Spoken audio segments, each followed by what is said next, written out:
Now being recorded. I would also ask that you please mute your phone lines. I know the screen says that all lines are muted, but we're not able to mute everyone's phone lines depending on how they called in. So please mute your phone line by either hitting *6 or hitting the mute button on your phone. This will allow us to eliminate the background noise and have the presenters heard by all. You'll also notice on screen that we're using a chat feature for everyone. That's where we'd like to ask you to put your questions that you might have of the presenters. We may not be able to get to all the questions in our webinar today, either during the presentation or in the Q&A at the end, but we will pull all questions from the chat box, answer them, and send them out to everyone after the webinar. As I mentioned earlier, we are recording the webinar and it will be archived. There are links here for you so you can find the PowerPoint and the webinar recording both from the ARC and our partners. And if you're interested in learning more about Tennessee's work-based learning, we've also provided you with a link to that. Before we get started, I'd just like to briefly give you an overview of the Appalachia Regional Comprehensive Center, or the ARC. Our mission is to design initiatives in partnership with our 4 states, Kentucky, Tennessee, Virginia, and West Virginia. And the initiatives improve educational outcomes for students, close achievement gaps, and enhance instructional quality. A key area that we work in is college and career-ready standards and aligned high-quality assessments for all students. Today marks the 2nd webinar in our series on CTE in partnership with the National Association of State Directors of Career Technical Education Consortium. And I'd like to now introduce Andrea Zimmerman. Andrea? Thanks so much, Kimberly. And before I go on, I just want to remind folks if possible to mute your phone. There's a little bit of background noise. So if you're calling from a 717 number, it seems like you're still not quite muted. But thank you so much, Kimberly, and I also want to thank our Tennessee colleagues who joined today for this webinar because here at NASA CTEC, we represent the state-level leaders who oversee all career technical education programs and policies for secondary, post-secondary education in the workforce, and we support an innovative, high-quality CTE system through leadership, advocacy, and partnerships with organizations such as the ARC and webinars like this. And, you know, work-based learning, particularly at the K-12 level, has been generating a lot of attention nationally and just a lot of conversation nationally at the state levels and the local levels about how to bring relevancy to a student's classroom learning. And while there's much of this work can be done at the local level, there is a role for the state and the state's role in work-based learning, particularly as it considers how work-based learning fits into career pathways and programs of study. And so that's why here at NASA CTEC we are going to be releasing a series of case studies taking a closer look at exactly that, the state's role in work-based learning. And that is going to be released starting next week. And that first case study is going to be focusing on the topic of today's webinar and really taking a closer look at what Tennessee has done to set a statewide vision for work-based learning, as well as offering key questions and considerations for leaders and policymakers wishing to take another look at work-based learning in their states. And so with that, I would like to hand it off to Dr. Danielle Mezzera, Assistant Commissioner of Career Technical Education in Tennessee, and she will introduce the rest of today's presenters. Danielle? Great. Thank you very much. It's a pleasure to be able to spotlight our work here in the state of Tennessee. And I just really want to give, again, an appreciation to the ARC and to the National Association of State Directors of CTE for this opportunity today. Joining me will be Heather Justice, who is the Executive Director for the Office of CTE within the Department of Education, and she will carry the bulk of the presentation today.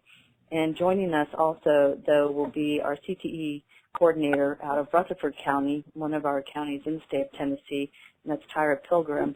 And she will be spotlighting from a local perspective the rollout of our new work-based learning model that, as of this school year, is statewide rollout. So if you were to go to the next slide, the objectives for this presentation today is that what we hope to really accomplish is that, one, that everyone will get to have a better understanding of our vision of work-based learning here in the state, how we are looking at not only evaluation, but then ultimately outcomes. So what would be success and how is that defined? And then again, lastly, what does this look like at that local level? What is a school district, or how is a school district approaching our model?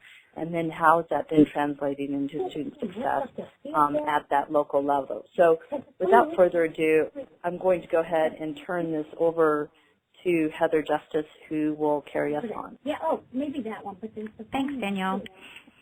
So this is Heather Justice, and I'm actually going to talk through kind of our vision in Tennessee for what work-based learning can be and should be.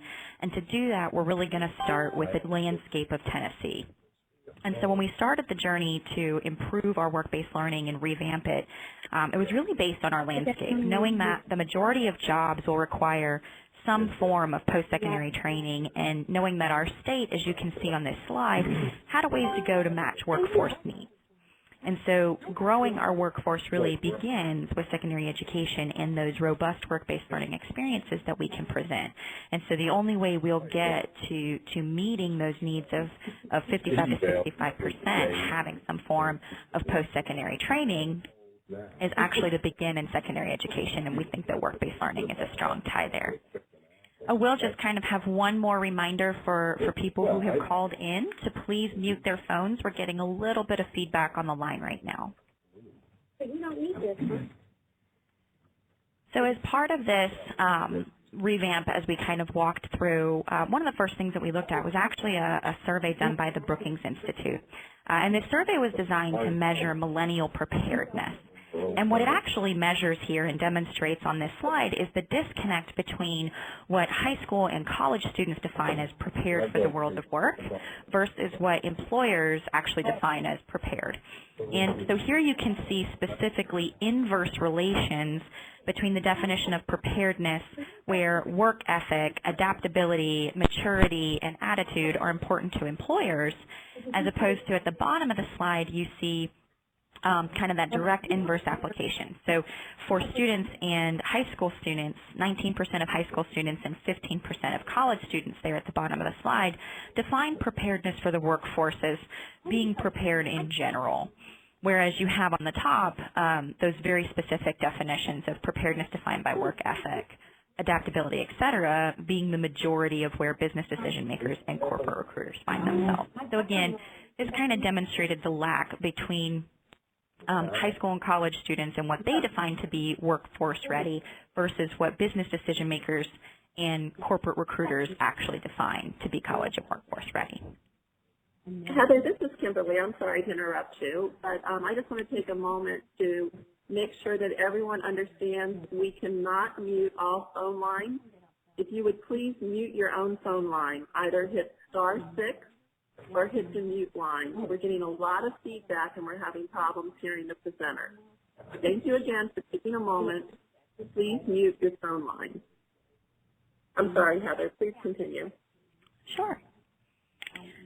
So in looking at the gap in definition of this general preparedness versus specific preparedness, we really kind of wanted to focus in on this larger idea. And so what should work-based learning look like then? And really, if we're trying to get to this point of having them understand what preparedness really looks like, exposing students early on through engaging activities and experiences within work-based learning is that way. And so really it kind of boils down to these three bullets on the slide to talk through the vision for work-based learning. And one is prepared, that every student in Tennessee will prepare for future education. So post-secondary training, post-secondary education, beginning by exploring careers and understanding what that looks like early on, and then continuing that through the actual hands-on application of these experiences. Okay. The second piece is really supplying the pipeline with a skilled workforce. And so how do we make sure to connect to growing industries within our communities and actually making sure that there's some sort of connection between what we're exposing them to in secondary and what they'll be experiencing in the workforce. And the third being collaboration with stakeholders. And so this won't work if it's just one teacher with a couple of students trying to do this on their own, but rather industry, communities, families, counselors all have to be involved in this process to really ensure that this is a robust experience for our students. So how do you take that vision and actually turn it into a model? And so on this slide, what you'll actually see is progressive exposure and learning from K to J. And what that means is beginning in kindergarten and continuing all the way through into the job. So K to J is what we kind of have termed this. And you see on this slide what we really identify as a work-based learning continuum. So starting with those on the left side of this slide, those exploration activities in early grades, and that's really important. Explorations such as industry and career awareness, that then as you progress through that continuum into your middle school and then into your high school, that immersion should be more career prep and career training. And so you'll see how we've kind of labeled those credit-bearing or capstone experiences. So a little bit more on what actually determines a capstone experience and what does a quality capstone experience look like. When we talk about immersion activities like career prep and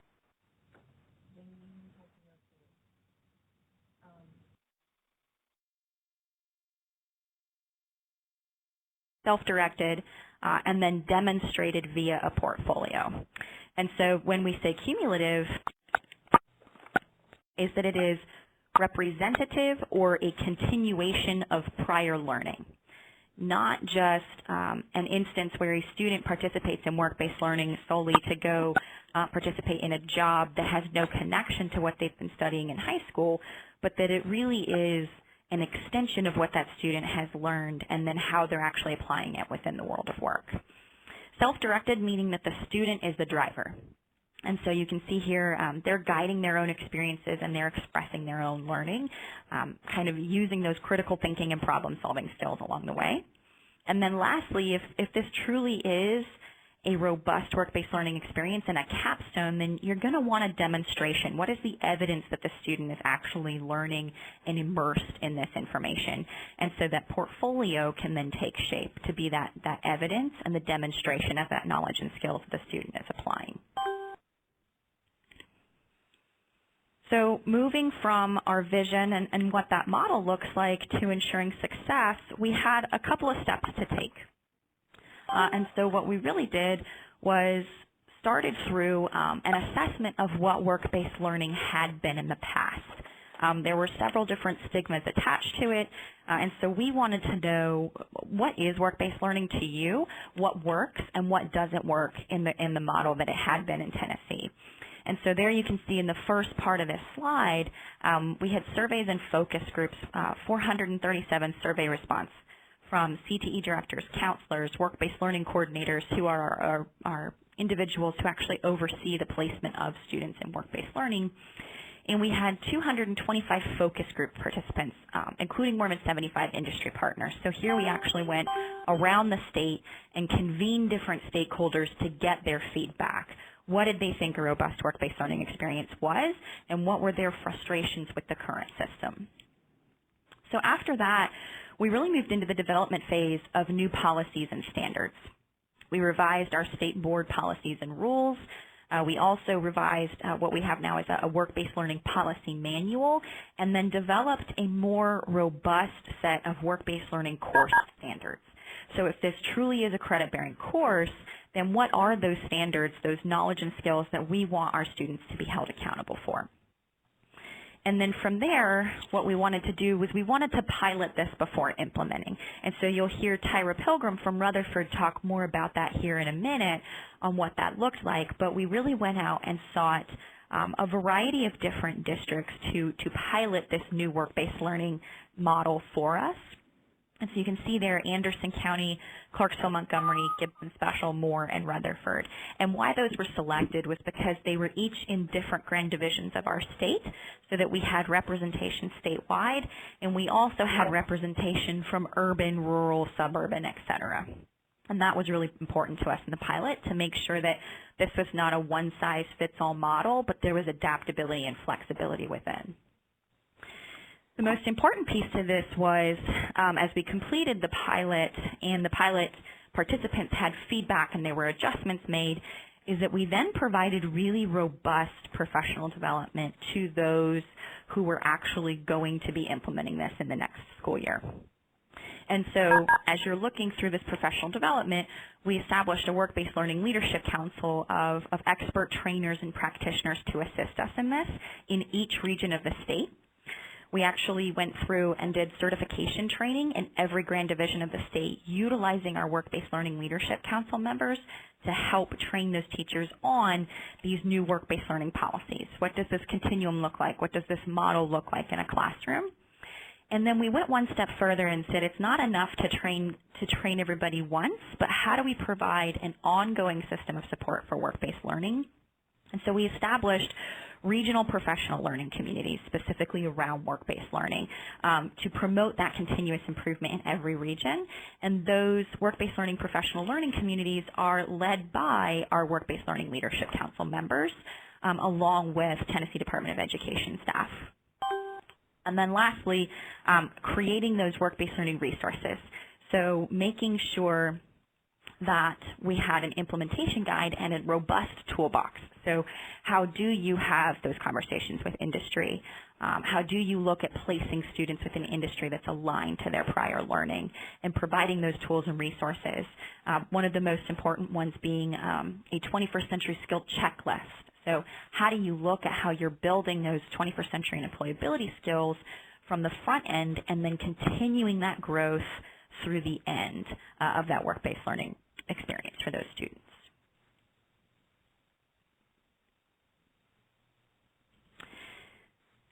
So as we're looking at, and I do see that we have a question, and I'm going to make sure that we get to all those questions here in a minute, but I want to make sure that I give Tyra some ample time to talk through this from a district perspective. When we looked at redoing our policies, our policy guide, as we mentioned, is one of our resources, we really wanted to focus on that student-centered piece.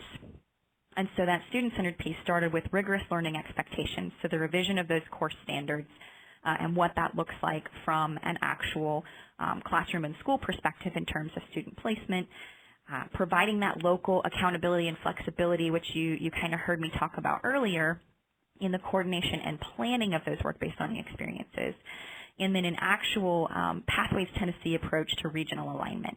And what that actually means is that we're not offering experiences within industry where industries don't exist.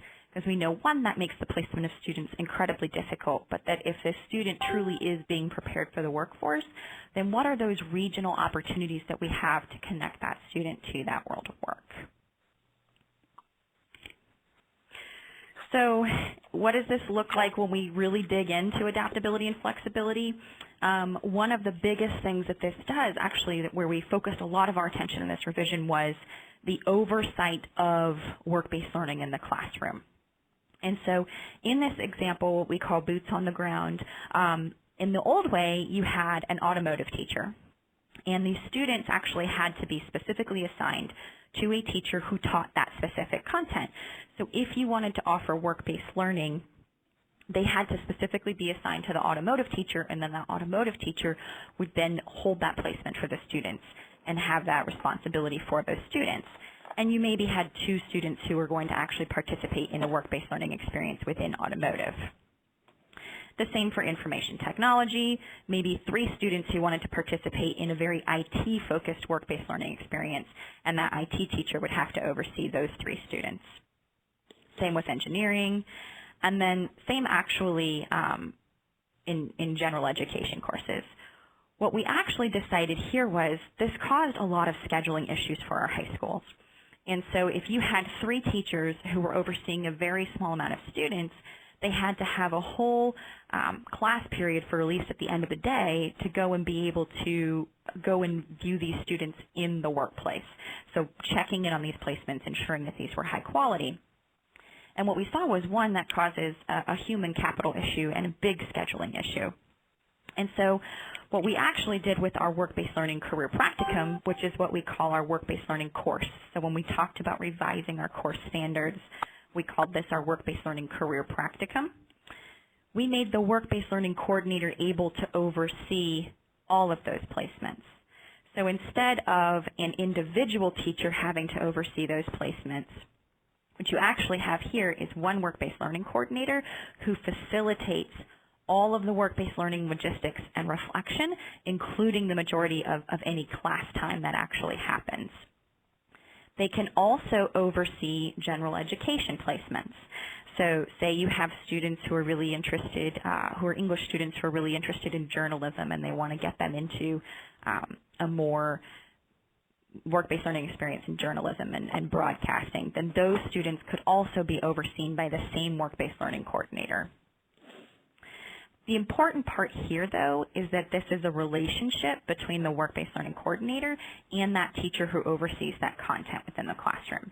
So the students who are in an automotive experience took automotive coursework. The students who are in the engineering experience took engineering coursework. That work-based learning coordinator has to coordinate with those teachers specifically for safety training, subject expertise, and in a lot of instances, possibly relationships within industry. And so when we talk about adaptability and flexibility, this is really what we're talking about in terms of how do you oversee students and make this an easier process for districts to be able to schedule and for students to be able to have different robust experiences. So all of these students on this slide would be in the same work-based learning coordinator classroom, but they would all have very different placements and different kind of differentiation for those work-based learning experiences. So before I turn it over to Tyra to really go into the district perspective, kind of a few things from our pilot. What we tried to focus on here as we revamped work-based learning really was resources, shifting, not expanding, to ensure sustainability. So making sure, like we did with our work-based learning coordinator, that we're shifting those resources to make sure that this is a sustainable project. The actual dedicated work-based learning coordinator centralizes processes for efficiency, and then you're requiring some in-class time and some reflection time, which will improve quality. In terms of scheduling, we wanted to make sure that you could provide time for quality, proper monitoring, the length and frequency of visits matter, and you'll see those all in our policy guide, and that this could work not just on a block schedule or a traditional schedule, but that this could work across different school schedules. And we actually tested that in our pilot with different school schedules. Liability. Being a minor doesn't mean there are barriers, and we think that's one of the biggest myths versus fact is a lot of times industry states that they can't have students there because they're not 18, and in most instances that's just not true. And so there were a lot of myth busting that we had to do along the way to specifically talk about liability for industries in placing students. Workers' compensation applies to all workers regardless of age. That kind of goes again to defeat that myth of the 18 barrier. And then companies carry accident insurance, which applies to non-employees. And high-risk accident insurance already covers sports, right? So this could possibly be an option for work-based learning as well. So again, in keeping with that adaptability and flexibility for districts, there are variables of liability that you can use to work through these barriers that may arise. And then transportation, time of day will matter by industry. School-based experiences can be powerful and allow for scaling, so maybe that placement is actually in a school-based enterprise and not out in a district. And then for districts, that they're not obligated to provide transportation. In some instances, it's completely okay that that student actually has their transportation to and from. And again, that does go back to the liability question of allowing for that flexibility of a district to implement this in the manner that they can best do that. And so with that, I'm actually going to turn it over to Tyra Pilgrim, who's going to talk about how they actually implemented this model in our pilot program. Thank you, Heather. This is Tyra Pilgrim with Rutherford County Schools, and our vision for this program is for all students to gain the skills required to be effective and productive employees in our Rutherford County workforce. And we,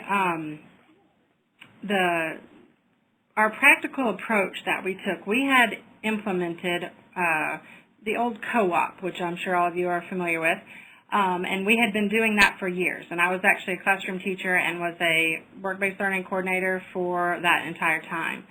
And so, you know, it was good, but it just needed something more. And so whenever this opportunity came around, we jumped on board for sure because we saw that it could be better. And so the priorities and vision for Rutherford County Schools Work-Based Learning is that it was rigorous and relevant, because we were getting employers that were calling us before they were putting their ads in the paper or online because of the caliber of our students that we were sending.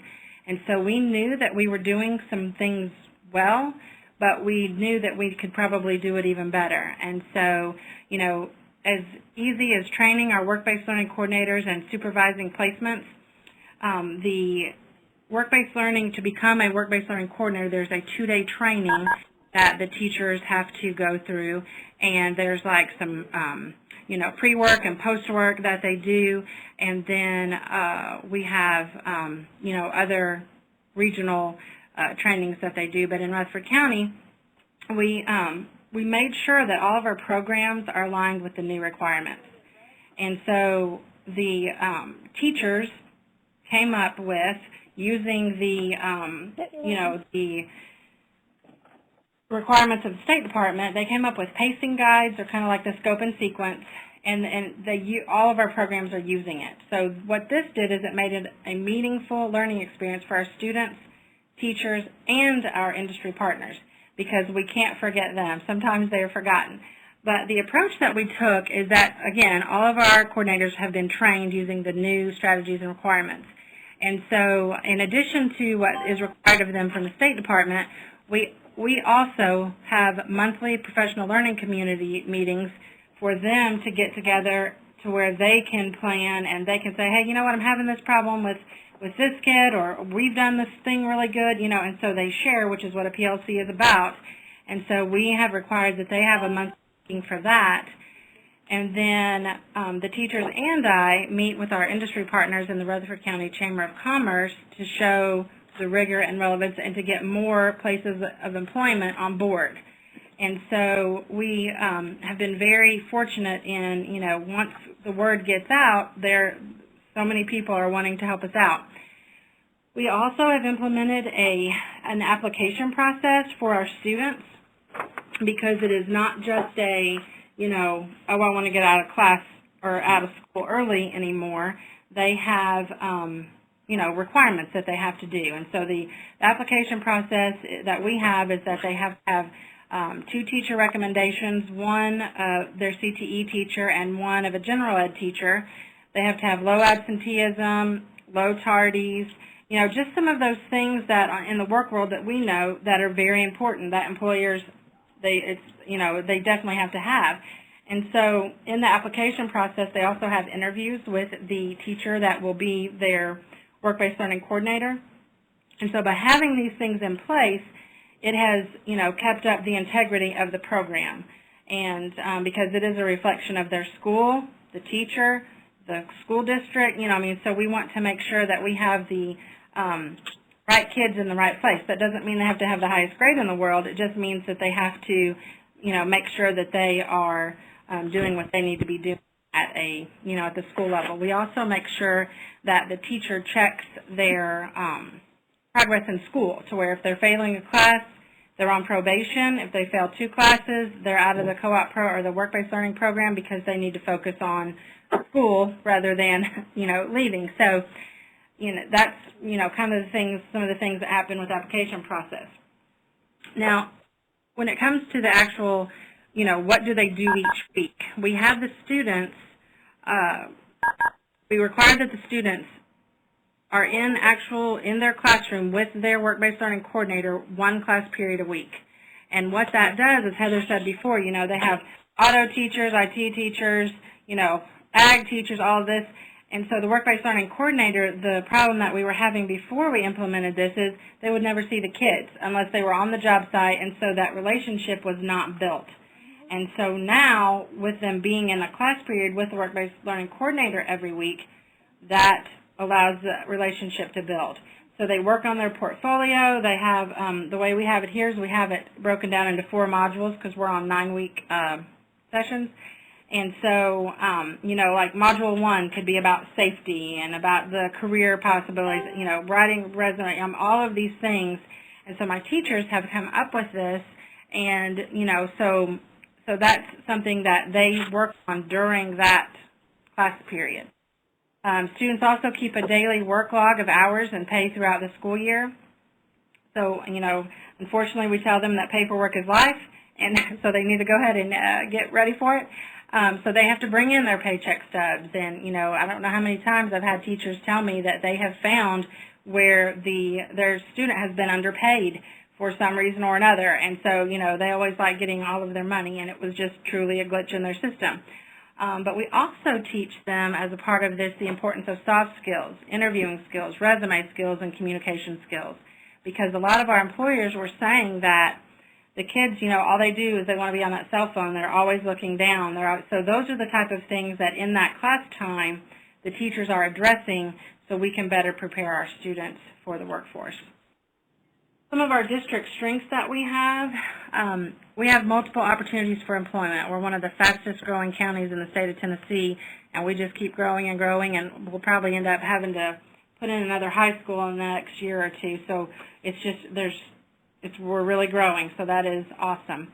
Then we also have a stellar reputation of students over the years. So like I said, we have had students or employers that call us first. Now these students that have been placed in this program even before it changed, you know, they're still with that company. So I had a guy who, you know, he started as a bagger at Kroger, and now he's gone through college and he's working in their IT department in their, you know, in their Tennessee headquarters. And so it's, you know, just showing that connection of, you know, this stuff is really important and it can be a career. The teachers, again, are thoroughly trained in the process and know that the expectations are high for them and the students. So we're not only just putting this on the students, we are also holding the teachers accountable for the high expectations.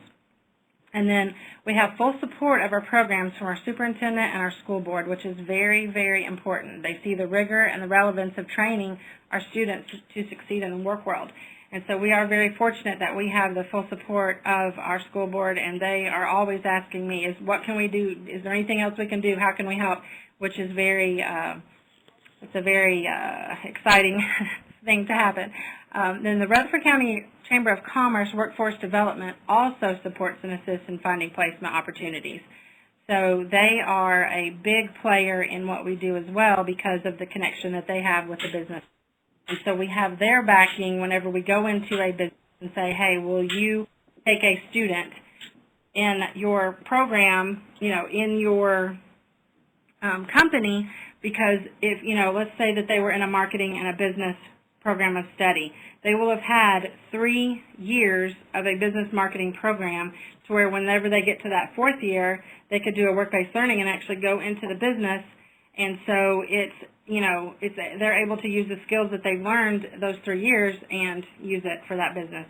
So we are very excited about this, and, you know, if you guys have any more questions, I'll be, you know, definitely happy to help you or to do what I can. So I'm going to pass it on to Heather for her to wrap it up. Thanks, Tyra. So a couple of lessons learned, and I really did want to hit here because I think I saw one question specifically around, you know, it sounds like this course can be very general, and how do you hit, you know, that industry-specific content and that differentiation. And that's really here where we talk about it has to be student-centered. And so the first thing under here is that it has to align to the student's selected area of elective focus. Truly, this is a huge shift, where before it was kind of that class release period, and Tyra mentioned this, the release period for them to go work at the fast food restaurant, which was a job that they already had, and so they were using this time to actually just give the students time to go to jobs where they already had, and those jobs were not connected to that learning that they had experienced within a robust career and technical education program of study. And so the key here is the placement absolutely has to be aligned to the student's area of elective focus, whatever that career cluster is in, and that's the key to continuing that learning. That differentiation exist at the classroom level, where the work-based learning coordinator is making sure that those placements truly do reflect the prior learning and the elective focus. And so that kind of goes along with the second part there, supporting students' long-term goals and interests. You want to make sure that we're exposing them to what they're ready to do. This is very similar to health science, where students are actually going out and doing clinical internships. Those are all a part of a robust work-based learning experience. And then producing a portfolio of evidence of employability skills. And so we're really not going to go back into one of the first slides where we talked about Tennessee's landscape and improving the ability of our workforce to have a credential. That won't happen unless we're working with our industry partners to ensure that there's evidence of these students and that they're gaining those really critical employability skills, which is what we know when we talk to industry they're craving. The second piece here is that work-based learning must be educator supported. And so requiring regular reflection time to supplement work experience to meet course standards. So as the students are progressing through that, do they actually have time to go back and reflect and then adjust? Are they evaluating their own employability skills on the front end and seeing how those are growing over time in these experiences? And then making sure that that educator is taking the time to build employer relationships and supporting students' learning. The same questions that are asked of the student should be asked of the employer, and the employer has to be engaged. That is key.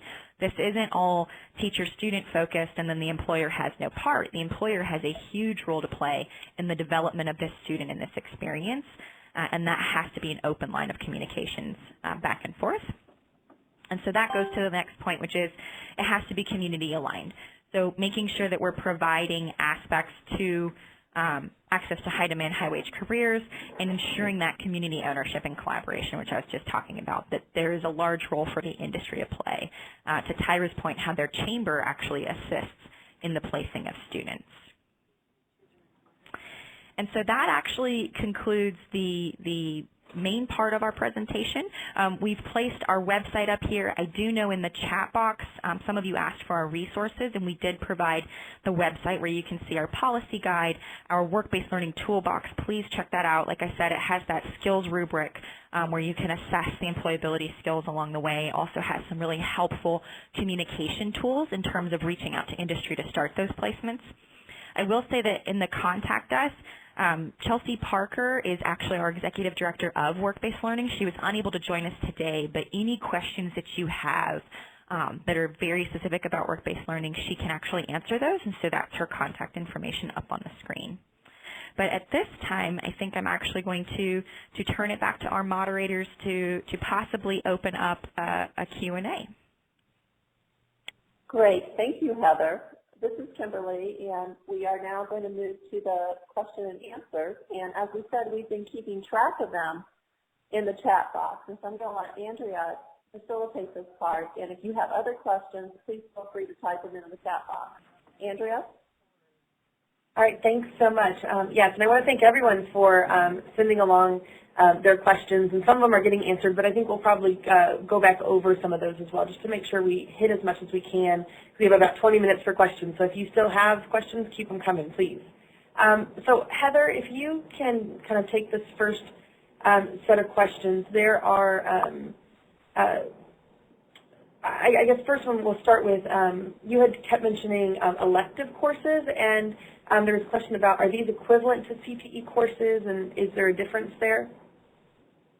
Yeah, that's a great question. Thank you for that.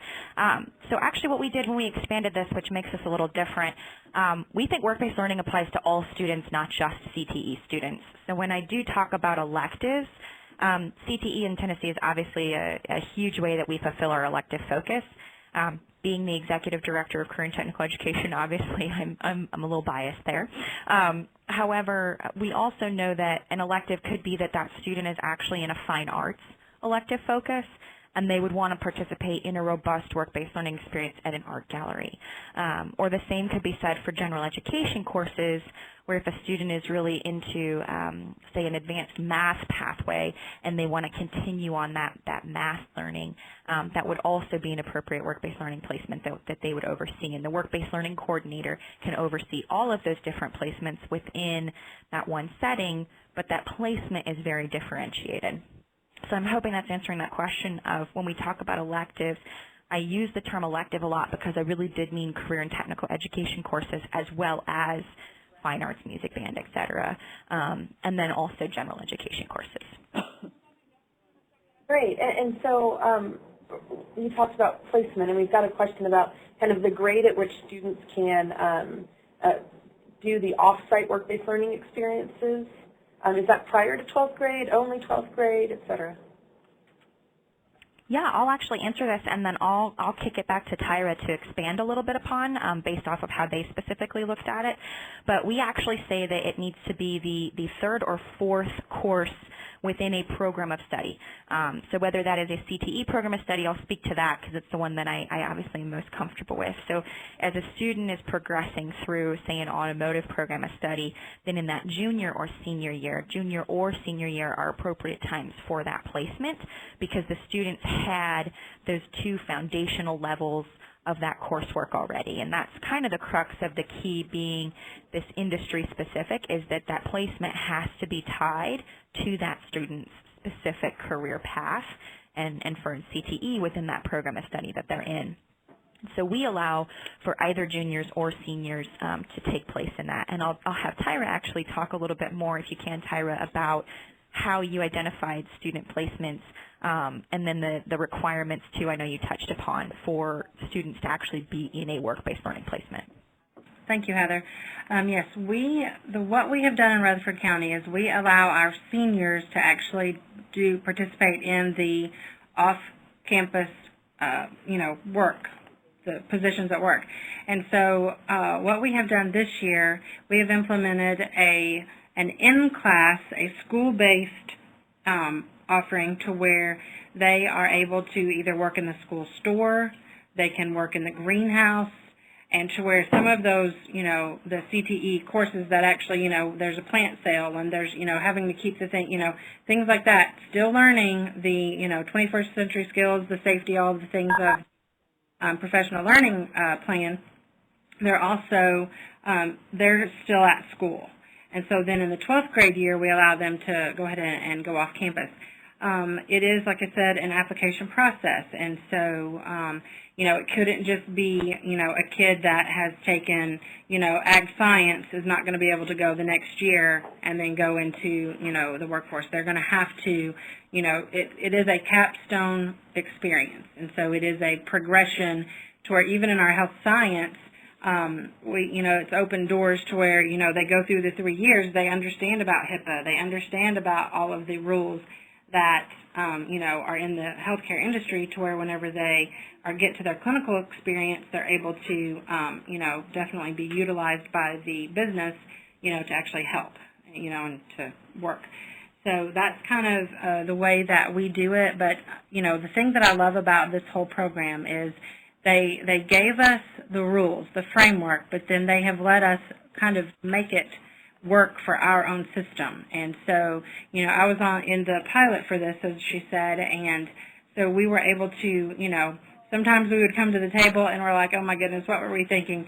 And so we were able to look at things and, we met every month and we were able to, what I feel make the best framework and the best practices that we can. I do recommend, as Heather said, get on the work-based learning toolbox and look at what the different, options and different things are. I know our students last year, we had them to create a manual of what they actually do at work to where they could show someone or the kids that are going to be in it the next year what, I wish I would have known XYZ before I took this job. And so what that has done with these employers, they are showing it to some of their new employees of, hey, this is what you can expect. And so, of course, kids always love taking pictures of themselves. So, they were able to do that and then create a video or a YouTube using a QR code to where anyone can click on the QR code and then see that video. So they're becoming very creative with the different things that they are, how they're utilizing this program. So we are very, very excited to be a part of it. I hope that answers. Andrea, before we piggyback onto the next question, I just wanted to say a couple things because Tyra and I keep talking about placements, and she mentioned, you know, how students can participate if they are juniors. You know, they don't go off-site to the workplace learning. They actually stay on-site and work within, and that had kind of a question, I think is specifically tied to that of, do these have to be paid internships? And the answer there is no. We really wanted to make sure that this was more flexible, and so these work-based learning experiences, specifically for those that are in industry, do not have to be paid. They can be unpaid. They can actually even take place over the summer. They don't necessarily have to be kind of tied specific to, in previous times we had it tied to a course and it had to be taken at the same time as they were in that final course. We really wanted to loosen that up for scheduling and to make sure that students can get the credit when it's happening, and if it truly is a robust experience, that we're allowing for the students to get those credits. So this means that those placements can be paid or unpaid, either or. And then one other thing before I turn it back to you, Andrea, we do have in the chat box, if people have seen Karen Pitts answering some of your questions, Karen is another one. She is our CT director for Clarksville Montgomery Schools, and she was a part of our pilot program. So if you're getting answers from Karen, they are very valuable because she, like Tyra, also piloted our work-based learning program. Thank you. I was going to ask if you had shadow staff helping us out in the chat box. Good to know. Thank you, Karen, for what you're providing there. And that related, because Karen has been offering a lot of robust answers in that chat box, someone asked if this chat conversation will be available to attendees. And that is something I believe that we can do to make sure we capture all of those kind of that additional conversation that Karen is providing there. And we also will be taking all of the different questions that we're seeing and kind of be answering those questions and sending them out when we send out the PowerPoint and the recording, et cetera. So yes, in short, we'll be capturing that as best as we can. So with that, we've gotten a few questions on the legal barriers, so Heather, this is probably going to be a bit of your shop, at least to start. And so it's kind of this question about, can people hear me okay? I think someone just said they can't hear me well. So sorry. I'll try to speak closer to the phones. Anyway, but so the couple of legal barrier type questions is regarding like a child abuse clearance that industry supervisors need. Now, I know that sometimes every state is a little bit different as to what their state requires, but there's questions about like workers' compensations and how you help businesses get around to these questions, or if also the students can only be 18 to be placed as interns. So how does Tennessee navigate those big legal questions? Yeah, so that's actually probably the questions that we get most from industry, and I know Karen and Tyra have been hard at work also at the district level kind of fighting what is myth versus what is fact. And so I'll actually start with the first kind of elephant in the room, which we briefly touched on, but it is that requirement of students to be 18. And what we've actually found is there's very few occupations where that is actually a legal requirement. Now, there are some exceptions when it gets into the advanced manufacturing setting, but what we've actually found is that those are less based on industry placements when you dig into the specific laws, in more actually in terms of child labor laws specific to types of equipment. So, for example, forklifts. And the operation of forklifts, and those actually can easily be kind of barrier busted because of hand carts, et cetera, that could be used. And so there's actually a couple of states who've actually been doing work around this, specifically working with industries who have kind of blown that myth wide open and said, no, we have students under 18 here all the time who are actively participating. I do think some of that does vary state by state, but what we've really tried to do in Tennessee is, one, this has not been solely the Department of Education's list. So we've been actually closely working with our Department of Labor, our Department of Economic and Community Development, and making sure that they are also aware of these issues and really, in many instances, kind of more of these stigmas and these age-old restrictions that don't actually exist. And so in a lot of instances, it turns out that it's actually, one, workers' compensation covers anyone who is in a paid position, then the other issue there is again that 18 barrier, which in most instances it actually isn't a barrier. It does beg the question of liability and what industries actually have to have for coverage. And a lot of times that can be dealt with different waivers. And so where we kind of went on the lessons learned slide and had those different bullets under liability, in fact, I'm actually going to go back to this slide here. Well, maybe not. Well, when we pass out the presentation, we'll kind of go back through it. But there's specific areas around liability where we really wanted to kind of open up those conversations to talk about riders and waivers. Some states have been working around tax incentives to get around this. And so it continues to be kind of that hot topic, but in Tennessee, that's why we've really worked across agencies to make sure to kind of go through that and identify what is and isn't an actual liability. I'll say there are some myths versus facts posted online for us where you guys can kind of read through some of that information. I won't go too much more in depth on this because Chelsea Parker really is the expert in all of this, and so she'll be able to answer those very specific questions you have of what about placement in this specific industry with this requirement. And like I said, that's where she's worked very closely with our Department of Labor and Economic Community Development to get through that. Thanks, Heather. And I will also make a plug for our forthcoming case study in a month or two, where we're going to be talking about, what's some of the true legal barriers and then those that are just misunderstandings. And our colleague here from California in the chat box has been pointing to that there's national guidance around some of this. And often it's I know as I've had conversations with Tennessee, it sometimes was very much a point where the state became experts in things so they could help to debunk some of those myths and help the locals be able to really navigate those things, and finding creative solutions only when absolutely necessary for liability and using intermediaries, et cetera. So there's been some creative examples out there, certainly, that I will encourage folks to be looking for. So if I can now, there's a lot of questions here, and we are starting to run out of time. So I wanted to hop off of all of the state sort of questions and go to the teachers. And someone had asked if you could describe the nature of the work-based learning certification process. I don't know if that's Tyra or Heather. Sure, I'll take it, and then Tyra can kind of talk about it from their end because they went through all of the training manuals in detail as pilot participants. So what we actually do for our training certification for work-based learning coordinators is it's actually a 2-day training, and that certification that they get upon the end of that training is valid for 2 years.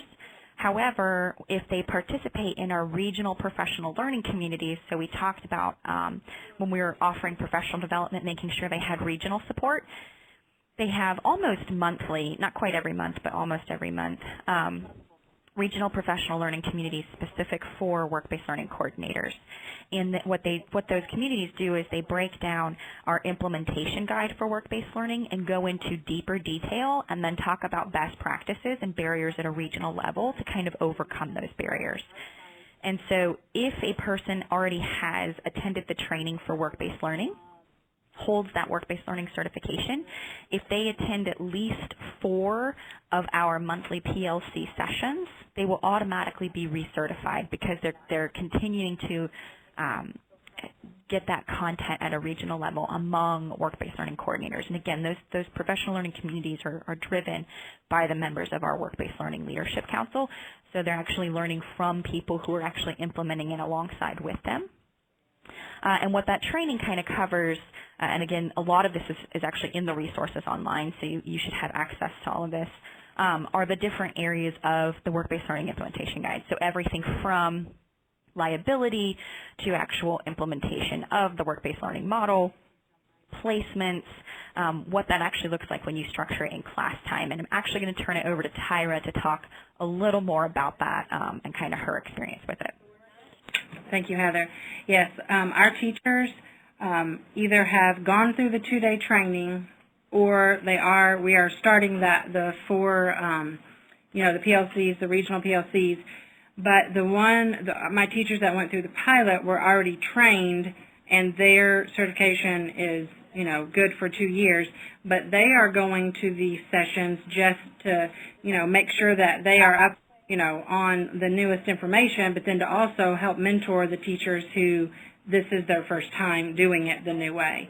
And so, you know, they see the relevance of it and they are excited about it, so they do not have any problem at all going and helping others with it. So, so that's an exciting thing. But we just, you know, they get a certificate, you know, their work-based learning certificate, and we just keep that on file, and that way we know exactly who is, you know, who needs to make sure they are working on their recertification and who, you know, who is okay. So that's kind of, we just, you know, we rely very heavily on the state for that, but then in our own monthly meetings, we talk about, you know, the things that they need to do to their certification.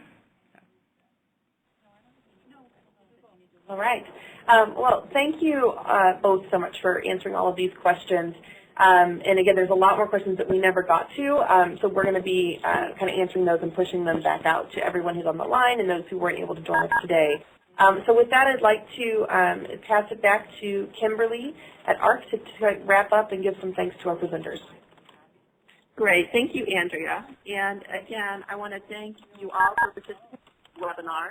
I'd like to specifically thank our presenters, Danielle, Heather, and Tyra. They really did a great job. It's really informational. I appreciate all their hard work. I also want to thank Andrea again, partnering with us from the National Association of State Directors of Career Technical Education Consortium. We are going to also be presenting similar webinars on work that's happening in Kentucky and Virginia, so please stay tuned for that. You can see on the screen the links for where you can find the PowerPoint and the webinar recording, and where you can also find more information about Tennessee's work-based learning. There's also a box up there, Web Links 3, which has a link to the SurveyMonkey for evaluation. We greatly appreciate you taking some time to respond to the evaluation for us. We're going to leave the room open for about 5 to 10 minutes after the webinar, so if you have an opportunity, if you didn't have an opportunity to post a question, please do so in chat. And as we said a couple times, we will be pulling all the information from the chat box. So the questions that are in there, we will make sure that questions and answers are sent out to the group. At the same time, where we've had some of our experts in the chat box responding to questions, we'll make sure that those are shared as well. So again, I want to thank you all for taking the opportunity to be a part of our webinar. And again, a big thanks to the presenters, Danielle, Heather, and Tyra.